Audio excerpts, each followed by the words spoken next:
Tristan Emmanuel is a Presbyterian minister who resigned from the pulpit to found the ECP Center near Toronto to fight for the religious rights of Christians before it's too late. In Canada now, as a result of this hate crime legislation, plenty of Christians have gone through the human rights wringer as a result of homosexual activists claiming that somehow they've been offended by the message. Consider the case of Scott Brocky, a Christian printer in Toronto who was the victim of a forerunner to hate crime laws in Canada.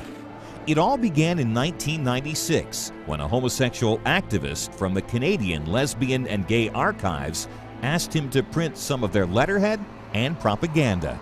I simply didn't want to produce material that this organization would use to raise funds, further its goals, advance its ideals. And so that was the issue. It wasn't him at all. It was the organization that I didn't want to help promote. I said, well, I'm a born-again Christian, and I think the Bible has a lot to say about this issue, and I'm sorry, but I can't print this material. So gathered up his proofs, and out he went, and sure enough, 2 weeks later, in came a registered letter from the Ontario Human Rights Commission saying that I had discriminated against Mr. Brillinger, I had violated his human rights, but that all would be forgiven for $5,000 and a letter of apology. Instead, he decided to defend himself. At the Board of Inquiry, the adjudicator, Heather McNaughton, she decided that I couldn't ever refuse any work based on my beliefs, period. She said that I was free to practice my religion in my home and in my Christian community, period.